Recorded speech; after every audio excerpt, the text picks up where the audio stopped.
nzemozo ekene enwe n'ụbọchị nke taata ebe onye nọ na-anụ olu maazị ma adịla onye ọbụla na mma ebe ụmụlụ nzemozo ebe ndị ọma njem ọnụ ndị Igbo Chineke nna kericha mma unu ma na-anụ o nwere ihe Evangelist Ebuka Obi kwuo maka nkịta ahụ nke a bụzi nkịta ahụ finally n'otu nwere vidio anyị eji mmadụ wee seti example o nwere vidio anụ na-afụ kịta foto anụ nwa na upload vidio na channel a otu ọnwa gara aga mana link ya dị na description vidio anụ nwa kịta just ịgbada description ọ bịa na description chee ebe anyị fụcha title gbachata azụ na second history and for the link etinye with that link ya nene the video ka ị na-efu the full video of this dibia ihe ha mere ozu mmadụ according to this girl ozu nwanne ya nwaanyị eji ha ji emecha ndị dibia dije bụ soro ha nwagwu da dibia ahụ na Okija nwe mgbe ekwuru okwu ahụ na-asị na onye ahụ afịa bụ nnọkọ bụ afada ama ha nche ị na-esoro ndị na-ekele m na ha nwabụ aka ji ofe ogbugbu ahụ dị n'Okija. So kita nwa the video agụkọ ebe trend gị maka ndị na na-ebe ha sị na the main video link ya dị na description. This photo anyị na-afụ n'ihu ya nyanwa bụ the main original video at that time. Tachina me otu ọnwa gara aga ka m post that video bụ na September. Towards the first week of September or last week of August and post that video. Ha wee na-akpọ ozu na ana kpụọ ya na ifụ ihe mere ozu mmadụ dọkọli ya na ana buli ya dọgide etu ihe ebe ha na-atụ ma ndị na-asị na na-alụsị Igbo mmadụ na-enye na-ebugo gị the fact na eme ihe anụnwụ na support eme ya nwanne gị ma ome ya nwanne gị n'obi ya adịghị mma. So nke nwanne gbara bụ finally dibia anụ nwaanyị ji ya set example mana before then nenano video Evangelist Ebuka Obi ihe o kwuru regarding that video because the legal team is about to take this issue up. Amalona aya amalaka ka shrine gị ji ya bụrụ burial ground or cemetery ebe a na-enye maka mortuary elekere na video ka ifo. Our media team are working on the video. They want to download it to play to us, but we will be doing program until they finish. So when they finish, even if we have finished the program, then we will grant her interview. She confirmed that the same her sister that they went to bury in Obosi was the same sister she saw in a shrine. And she said she saw her sister's husband brother with that he was with one of them carrying the body of her sister. So when our media team finish, we will watch the video. Then we don't have problem with Alosi people. We will go and ask her sister's husband brother where what happened. Okay. I heard that I want to play. Huh? This one not as now. Can you black it on us? One day My sister. One day your sister. Yes, can one now. Can I be on your black? Yes, sir. One day your husband. One day my sister's husband. Okay. Okay. Okay. These are what we are fighting. We don't have anything against the shrine or idol. We just want to see your sister's body. And you confirm. Yes. That is your sister. It's the one. That you people went to bury in Obosi. Yes, sir.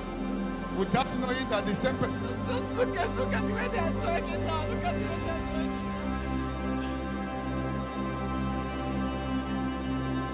dragging. Injustice.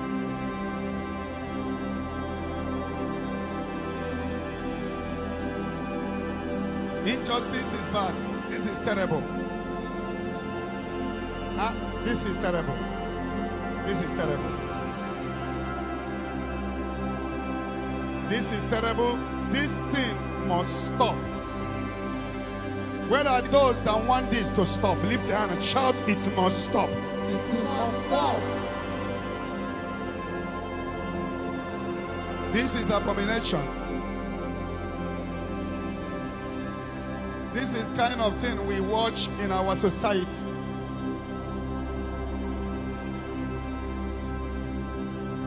So, oh yeah, are you black, ebo?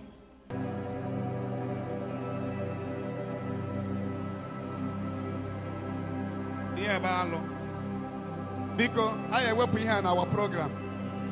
Lady, we will do the interview and get it and post it in a different platform. You are sure that this is your sister? Yes, it's my sister. Your sister? Yes, sir. And the man there is your sister's husband, brother? Yes, sir. And you are from I'm from Obaru. Your sister is Married to a bossy man. okay. So don't worry, close it. So when I in a fight, this is what we are fighting. Praise the Lord. The sister confirmed that her sister that they went to bury was the same person she's seeing here. We are going to handle it later after this program. Sit down on the altar. Join somebody's hand and lift it up.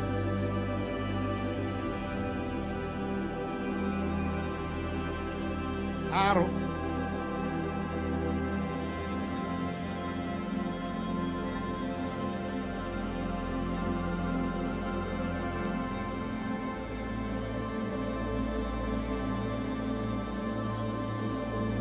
Yeah, man. When we hold the sister, when we hold the sister husband brother, he will not mention the cup he's carrying. All you in a fight. He had to care for your movements, everything. Yes, sir. Nothing will happen to you. You will fight for your sister's rights. Ijowa, well, you can stand up and lift your hand up.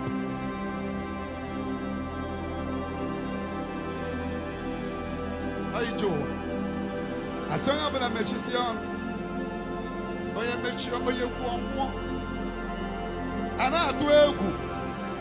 Everybody become a coward in our society. In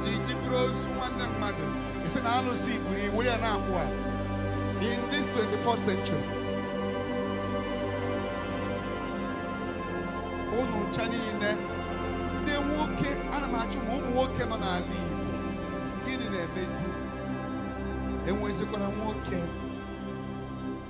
why abomination? This is abomination. Ekelekwa m Igbo nze m ọzọ asị m na ebe ọbụla na-enecha vidio anyị kabarụ na share this video, kabarụ na subscribe kwa na channel anyị maka na okwu anụ nkịta elubego n'isi mmiri na bokwu elugo na njedebe maka na some people feel no ihe ọbụla ha like ka ha ya eme no ha abụghị agụ nwe onwe ha mana ha afụgoro na etele ogbo etele ose na mma niile jekọ n'ụzọ. We really want to commend Evangelist Ebuka Obi n'ihe anụnwa ọpụta ya eme maka ọ dịzị aka asị na mmadụ niile ọgbala nkịtị ndị a filo na ha dị untouchable. Unu je pigbuzie mmadụ because mgbe m post that video the man na-ekwu okwu di ya si na ndị a ha eje were aka ha gbuwe mmadụ si gị na alụsị Igbo ha were aka ha je pigbuo onye ha chọrọ igbu si gị na alụsị Igbo ọ mmadụ niile nọzi n'ala Igbo aka alụsị ahụ na ha egbu ndị n'obodo oyibo ọnụ na ha egbu ndị n'obodo oyibo. So biko isi na enecha video share ya ka onye ọzọ solukwa gị follow ihe na-afụ maka na agbachi ndị a nkịtị ha ya na-eme nke kanụ mana so much thank God ever since Evangelist Ebuka Obi kwuo that statement over 3 weeks, 18 to 3 weeks now nwebeghị onye n'ime ha pụta mee vidio gosi ozu ọzọ ka mmanụ onwe mmụọ chiri ha ọzọ ka ọ dịnụ ekenecha m onye ọbụla.